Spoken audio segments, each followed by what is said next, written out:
I got 10 o'clock. It is. It's 10. Patrick, are we ready to go?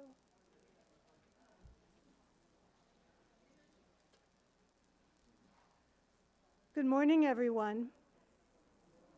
Welcome to the hybrid service of Summit Unitarian Universalist Fellowship.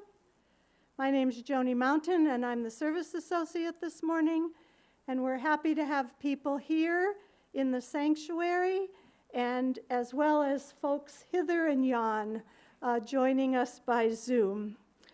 We're also happy to have Reverend Dr. Arvid Straube. Since leaving 35 years of parish ministry, he has been pursuing a ministry of spiritual direction, teaching, and preaching. And we're happy to have him back preaching at Summit this morning. A few housekeeping details. We are recording today's service, and we'll turn it off for our community gathering. If you're in the sanctuary, please make sure your cell phone or any other device has been turned off. And we now have a hearing loop for those with hearing difficulties. To receive the signal, you can manually activate your T-coil, telecoil, or hearing loop setting on your hearing aid or cochlear implant. And if you don't wear hearing aids but need some assistance, you can ask an usher to borrow a receiver. If you're on Zoom and have difficulty hearing, there's a way to enable closed captioning. On many devices, the option for the live transcript, or CC, can be found at the bottom of the screen. There's one option to show captioning in a box that can be moved around your screen, and the other is to view a full transcript similar to the chat. Now let us begin to enter into the spirit of worship and listen to our prelude.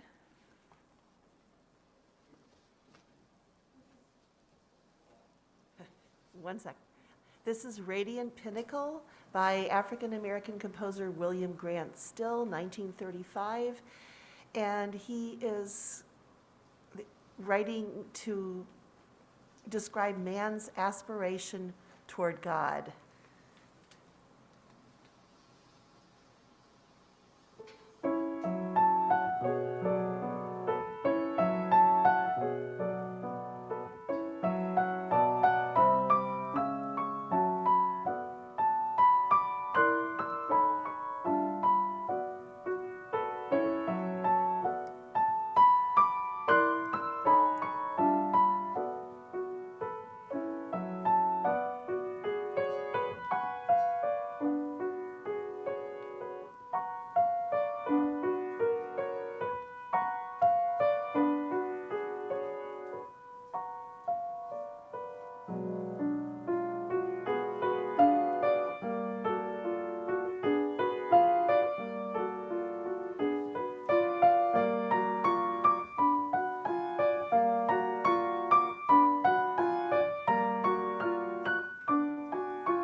Thank you, Barbara. Welcome again to the Sunday morning service of Summit UU Fellowship. We are a liberal religious community bound together by shared principles drawn from world religions, humanist teachings, nature and science, philosophy, and personal practices. We are a religion of love and inclusion, and we aspire to the principles and the purposes that are listed in the order of service. The mission of Summit is to commit ourselves to building a more compassionate, just, and sustainable world. If you're new to Summit or to Unitarian Universalism and would like to know more about us, we invite you to go to our website, summituuf.org, click on the Visitors button, and fill out our online connection card, and someone will follow up with you. We want to acknowledge that our fellowship resides on unceded Kumeyaay land, and that for more than 10,000 years this land has been and continues to be home to the Kumeyaay people. We recognize the violent history of the colonization in California and honor the legacy of the continuing presence of the Kumeyaay Nation.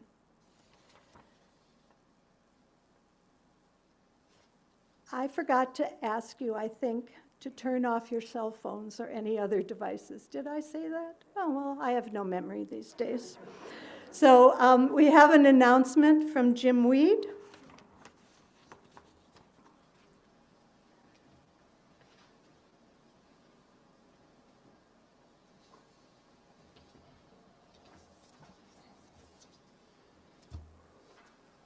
Hi, I'm Jim Weed and one of the co-chairs of the Welcoming and Membership Committee. Please join us at Summit on Sunday, April 24th from 12:30 to 2 p.m. for our first newcomers orientation in person since COVID began. You will have an opportunity to meet our minister, Reverend Everett Howell, and learn all of our UU history. One of the founding members, Pat Summers, will share Summit's history. Our president, Eleanor Weed, will explain how the fellowship is organized, and we will discuss what it means to be a member of Summit and how you can join. However, you will not be pressured to become a member at this time. We want you to join only when you are ready. Check your weekly e-news for more information and how to RSVP. Thank you. Thank you, Jim. And now we will light our chalice with the words adapted from a poem by John Wellwood.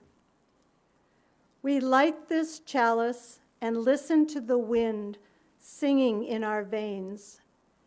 Feel the love, the longing, the fear in our bones. Open your heart to who you are right now. Not who you'd like to be, not the saint you are striving to become, but the being right here before you, inside you, around you. All of you is holy. You are already more and less than whatever you can know.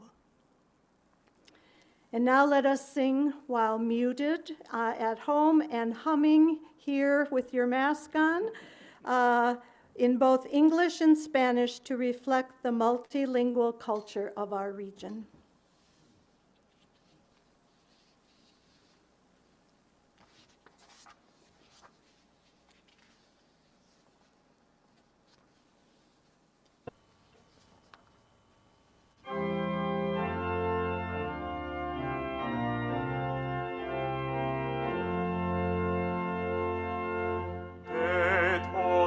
Bajo el gran sol, surja esperanza, fe, amor, verdad y belleza cantando de cada tierra, cada voz. From all who dwell below the skies, let faith and hope with love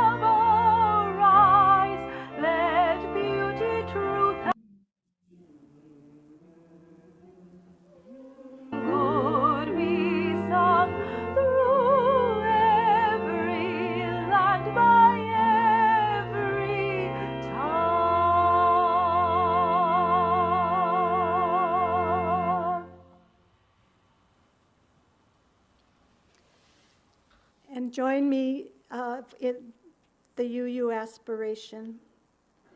May love be the spirit of this fellowship. May the quest for truth be its sacrament and service be its prayer, to dwell together in peace, to seek knowledge in freedom, and to help one another in fellowship. This is our aspiration. And now Mary Carter Vale will do the story Time for All Ages. Good morning, everyone. I'm back in the RE area. Today is Egg Decorating Sunday, and we're going to be doing these wonderful Ukrainian style eggs for anybody who's brave enough. Adults are welcome. So we don't have any littles back here today, so I'm just going to talk directly to you.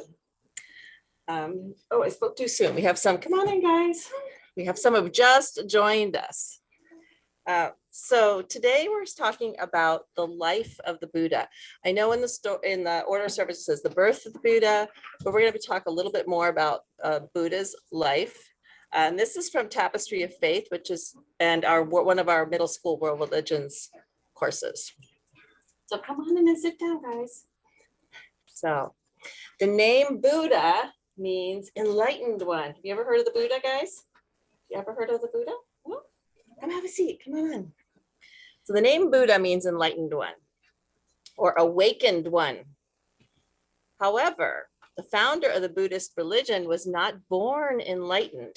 He was born Siddhartha Gautama, son of King Suddhodana and Queen Maya, rulers of Caliphate Basu to India in the foothill region of the Himalayas at 566 BCE. That's 2,500 years ago. That's a really long time. So, hi. Somebody I haven't seen in a while. So, when he was born, a wise man predicted that if the prince remains in the royal household, he will become a great king. But if he leaves the household, he will find truth and become a great holy man. So King Suddhodana envisioned Siddhartha as a holy man, giving up all worldly possessions and wandering as a wandering teacher with a beggar's bowl. And this was not the life that he wanted for his only son. So he surrounded him with everything that he could want or need so he wouldn't leave. Okay. Sadly, the queen died 7 days after his birth, and his sister moved into the palace to raise the baby. The days passed quickly and Siddhartha grew, and despite having every whim catered to, he was a sensitive and meditative boy. And at the age of 16, he married his cousin. I guess that's something they did then, Princess Yasodhara, and the king hoped that married life would keep the prince happy and at home. And so it was for the next 13 years. And then one day when he was 29, he asked his friend and charioteer, that was somebody who drove his chariot because they didn't have cars back then. So he asked his friend and charioteer Chana to take him for a ride away from the palace. And on their journey, they encountered an old man. And Siddhartha wondered, what was wrong with this person? Nothing is wrong, replied Chana. He's just old. We will all be old one day. Siddhartha was very disturbed and asked to be taken home where he could not stop thinking about the old man. What good is youth if you will get old, he wondered. So the next day, he asked Chana to go out again. And on the way, they encountered another sight new to the prince. When he asked Chana about it, Chana replied, that man is very sick. We are all vulnerable to diseases. Siddhartha reflected on this all day and all night, thinking, what good is health if you'll eventually get sick? And the next morning, they went riding again. And this time, Siddhartha witnessed a body being carried through the streets. Chana explained, that man is dead. Death comes to all men, even princes. Siddhartha asked himself, what good is life when you will someday die? So once more, Chana and Siddhartha rode out into the city where they saw a holy man in saffron robes. And the prince asked, who are you? And the man replied, I am a monk a seeker of truth, of life over death. To find it, I have given up everything on the earth. Siddhartha decided that he must do the same if he was to find peace. That night, Siddhartha crept out of the palace, regretfully leaving his father and his wife and his newborn son. And for a while he traveled with monks, but he did not feel any closer to the truth. He spent the next 6 years of his life as an ascetic. Asceticism is taught as the way to the truth, was taught that the way to the truth was to deny the body. Ascetics denied themselves food and comfort and lived as hermits. Yet after 6 years, Siddhartha felt no closer to the truth. He decided that the truth was not to be found in an extreme circumstance or by denying the body, but through the mind and the heart. From that day forward, he chose to follow a middle path of moderation. After 6 years of seeking, one day Siddhartha came to a Bodhi tree, and he sat down beneath it, vowing not to leave until he knew the truth of how to conquer suffering and death. While meditating and searching in his heart, he came to understand how he was connected to all life and how to conquer suffering and death. He had become the Buddha, the awakened one.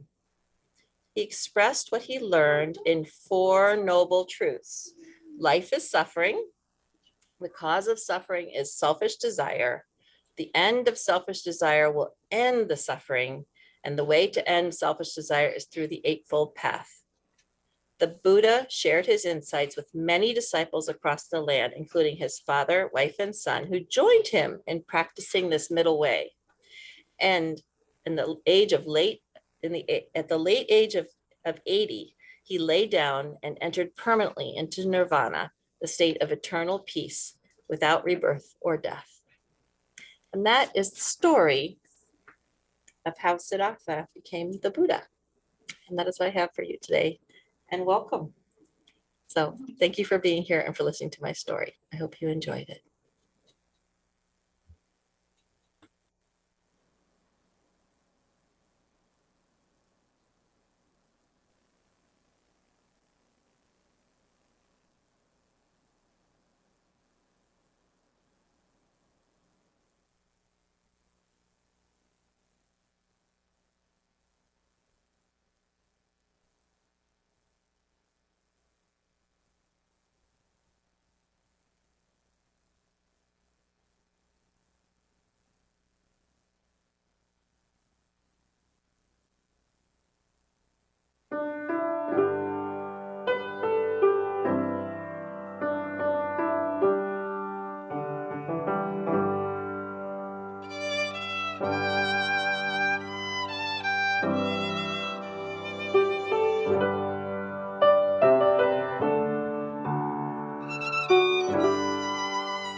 The reading are the lyrics of a song by the Canadian singer-songwriter Leonard Cohen.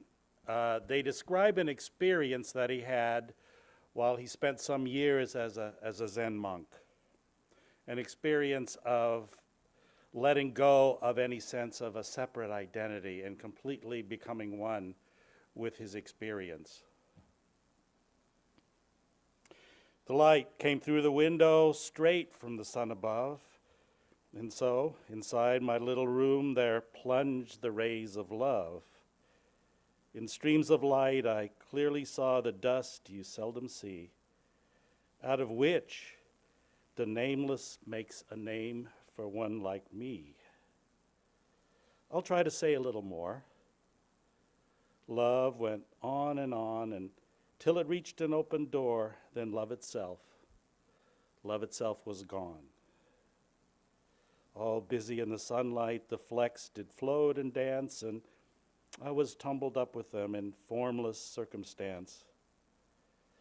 I'll try to say a little more. Love went on until it reached an open door. Then love itself was gone. Then I came back from where I'd been. My room, it looked the same, but there was nothing left between the nameless and the name. All busy in the sunlight, the specks did float and dance, and I was tumbled up with them in formless circumstance. I'll try to say a little more. Love went on until it reached an open door. Then love itself was gone.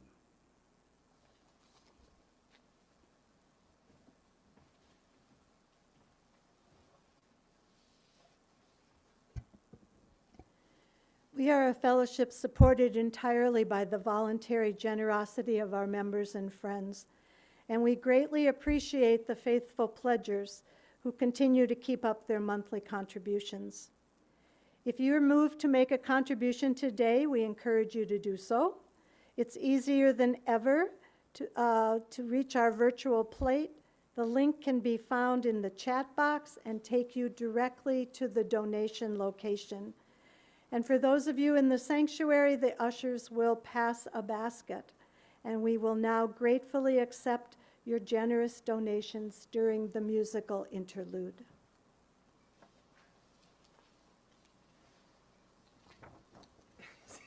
If I can show this. This is Godspell, 1971, wonderful musical, Day by Day.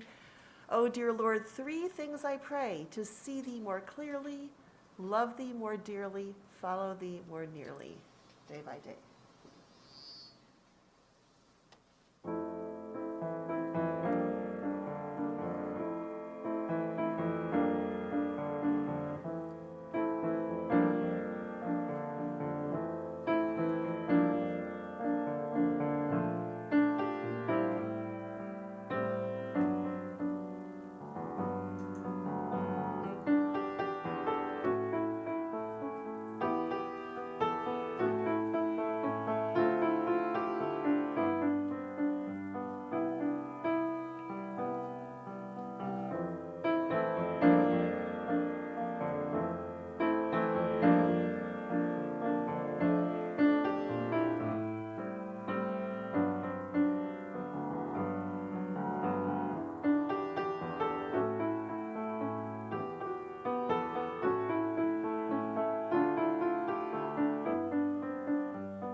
I'm wondering if any of you have had the opportunity to see the Dalai Lama in person.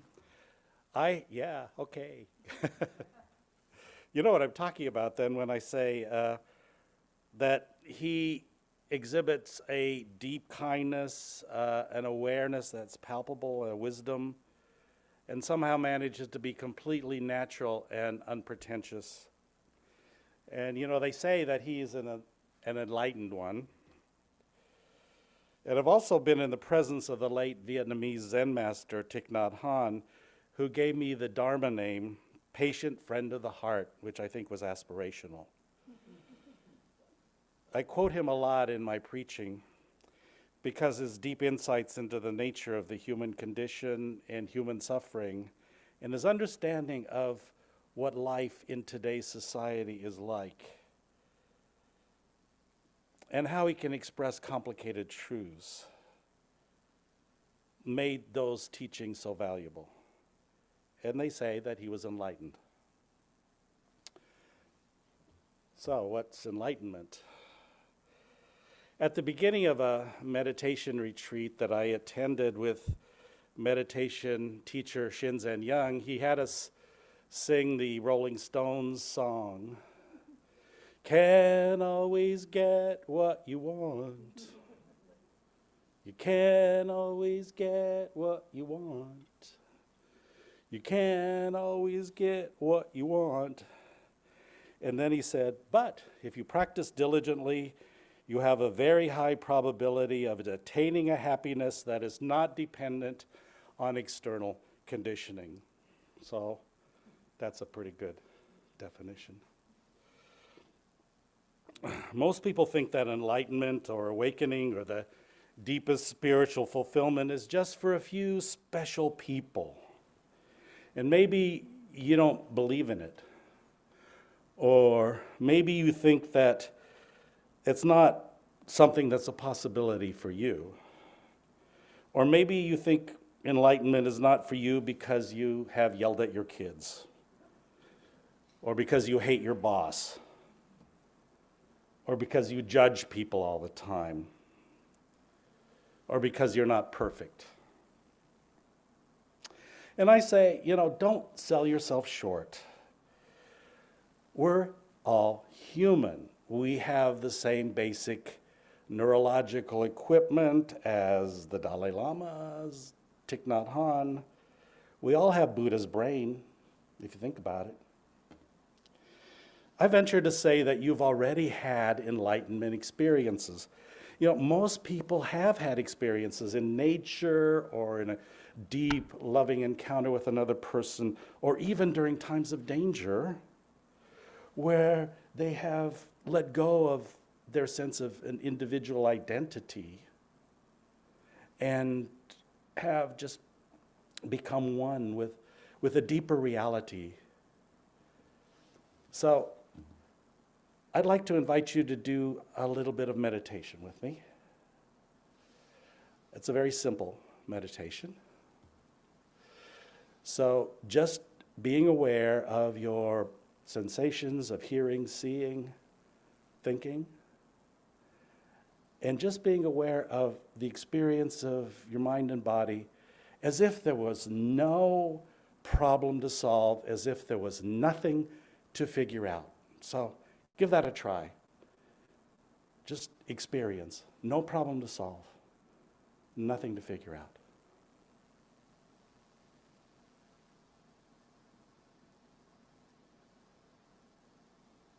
Notice.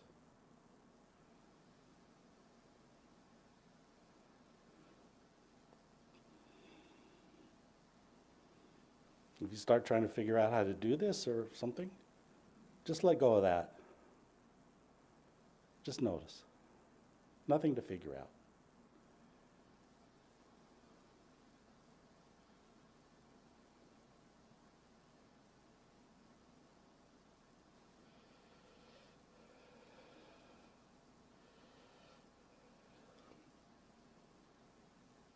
No way to fail.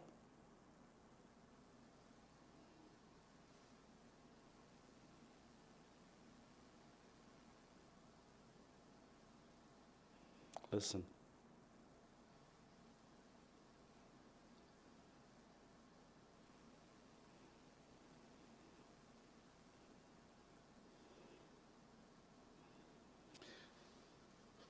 Thank you. Now, in that song, Love Itself, Leonard Cohen really describes what's a classical mystical experience. And that's an experience that our sources in our principles and sources for the Unitarian Universalist Association describes as awareness of transcending mystery and wonder. Or as the Zen master said to the hot dog vendor, make me one with everything. So there are some things you can do, like there are, over the centuries, human beings have developed ways to train the mind. You know, sometimes those are meditation techniques. In a book called Buddha's Brain, neuropsychologist Rick Hansen wrote this: when you set out on the path of awakening, you begin wherever you are. Then, with time, effort, and skillful means, virtue, mindfulness, and wisdom gradually strengthen, and you feel happier and more loving. Some traditions describe this process as uncovering of the true nature that is always present. In a book called It Was on Fire When I Lay Down on It, Unitarian Universalist minister and author Robert Fulghum describes his stay at a Zen temple in Japan, and I'll be reading extensively from that story. Like many Westerners in the late 60s, I wanted to be somewhere else in my religious journey. Confusion reigned in the kingdom of my mind, and I yearned to construct a framework of understanding that seemed beyond my present cultural tools. I couldn't get there from here. Zen and its idea of enlightenment appealed to me, that one might sit very still and empty one's mind, and suddenly be hit by a mighty wave of comprehension beyond words. Well, that would do. Hit me with the big news and let me walk away with a sense of, I get it. Took a leave of absence from my dailiness and went off to Japan to get Zen'd properly. Got connected to a temple and a master. Shaved my head and face and put on the drab gray robe of initiate and stood in line to get enlightened. Figured to be pretty holy in a pretty short order, like about 6 weeks, which was when my return ticket home expired. Right. Now, things did not go as planned for Fulghum. He was resented by the other monks. He hated the food, he was always cold. And so he decided to leave before his 6 weeks. And right before he was going to leave, he was invited to an interview with the master of the temple. So I'm continuing to read. Since it was largely because of his reputation that I had chosen this particular temple, and since he rarely spent time with tourists like me, the master's invitation seemed a special honor. Manabu Kohara, PhD in economics from Tokyo University, solver of all the Zen koans, which are mind puzzles, advisor to captains of industry, writer of books, speaker of 7 foreign languages, a paradigm of the great teacher, wise, good, respected, accomplished. If he didn't have it all figured out, then nobody did. After I was ushered into his private study, we knelt on cushions and bowed our mutual respect. He out of courtesy and me out of awe. For a long time, he looked at me and into me. Very deliberately, he shifted his weight to one knee and just as deliberately reached for his backside and scratched himself in a way and in a place that your mother told you was a no-no in public. He said, "I have hemorrhoids. They hurt and itch." And then Fulgham goes on, "There was nothing in my mental manual as to how to reply to such an opening remark. I kept my mouth shut and pretended to be thoughtful. The hemorrhoids come from stress, you know, from worrying about tourists burning down this fire trap of a temple, from worrying about trying to get enough funding from businessmen to keep it in repair, from arguing with my wife and children who are not as holy," he smiled, "as I am, and from despairing over the quality of the lazy young fools who want to be priests nowadays. Sometimes I think I would like to get a little place in Hawaii and just play golf for the rest of my life." He leaned to one side and scratched himself again. It was this way before I was enlightened, you know. And it is the same after enlightenment. A long pause, while he silently gave me time to consider his words and actions. Rising, he motioned me to follow him to the entrance alcove of the temple, and we stood before an ancient scroll that I had often passed. He said it was time for me to go home, where he felt I had been a thirsty man looking for a drink, and all that while standing knee-deep in a flowing stream. Yes. You know, there's a better translation for the Pali and Sanskrit words that have been translated enlightenment, which many Westerners find confusing, and that word is awakening. That seems a preferred translation for many Buddhist teachers. And it points to the fact that in a sense, we're often asleep. Why are we asleep? Because we're not in the moment. Because our perceptions are distorted by a dream of remembering the past, or of planning or fearing the future. So awakening is just being in the present moment. And every time we fully experience the present moment, then we are awake.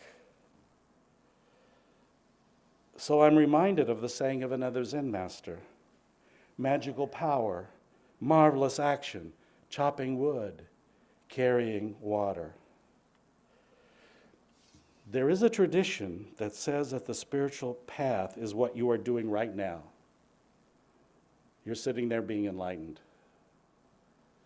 And it helps if you bring yourself back to what you're experiencing in your mind and body at this moment.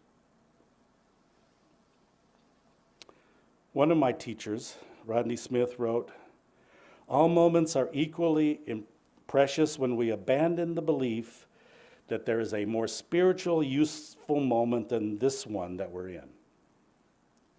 Then we have embraced our life and infused it with the energy of awakening." Awakening is how you approach everyday life in all its confusion and struggle and messiness, in its moments of pain and its moments of beauty. Paradise, enlightenment, salvation, liberation is to be found in the midst of it all. It's waking up to all of it in the present moment. So we're already enlightened. Sometimes in the midst of life, and when we stop to realize it in little moments, when we fall in love with the present, free of worry and anticipation and regret, and even when we muddle along full of confusion or fear or anger or pain, we can remember and know that our true nature is much more than that, and that in the midst of our pain, there's a part of us that is always free. Amen. May it be so. And now let's listen and hum to our next music. And I've noticed that I'm much more fluent humming in Spanish than I am in speaking Spanish.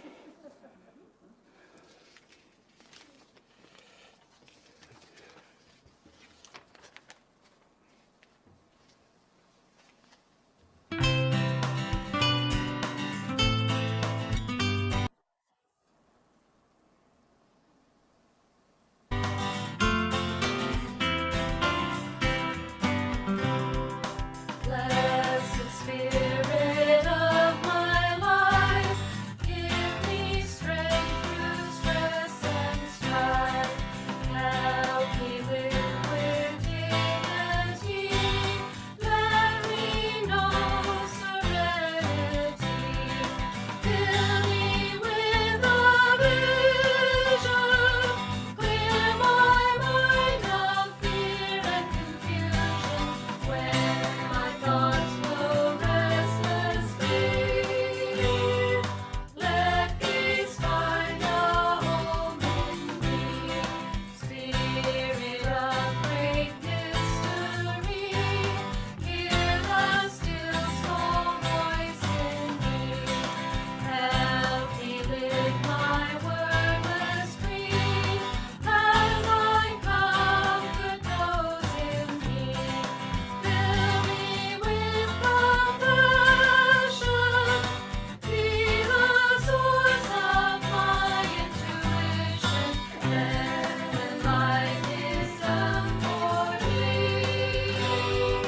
let love be my legacy.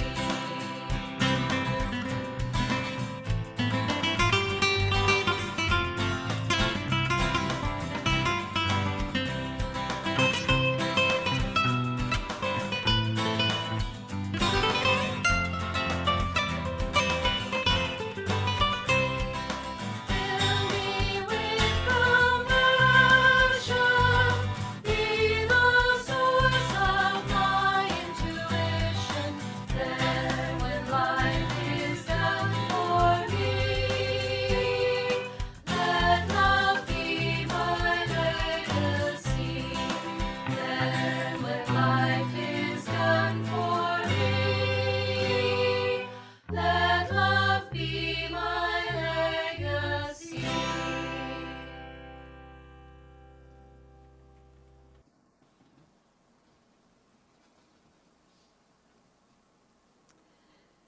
Before we close our service by extinguishing our chalice, I invite you to stay afterwards for a time of community gathering and invite you to come back next week when we will welcome Reverend Everett Howe for an Easter service and a sermon entitled A Stranger on the Road.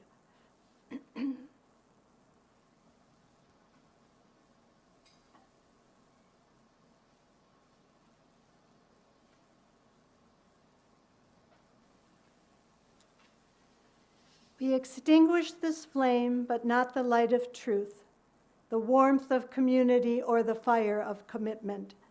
These we carry in our hearts until we are together again.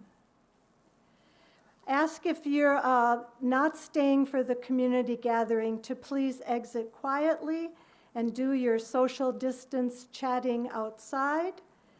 And people here, we will pass a mic if you want to participate. And if you're on Zoom, raise your hand, or if we are ignoring you, jump right in. For our closing circle song, please stand where you are and hum while the video sings for us.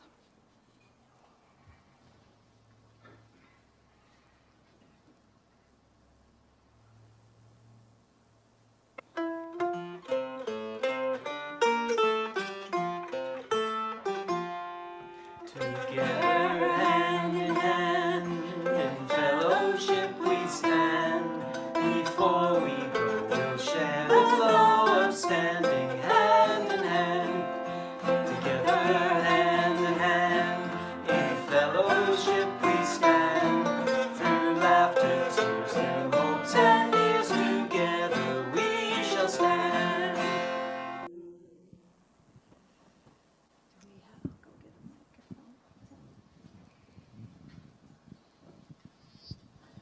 think it works. Yep.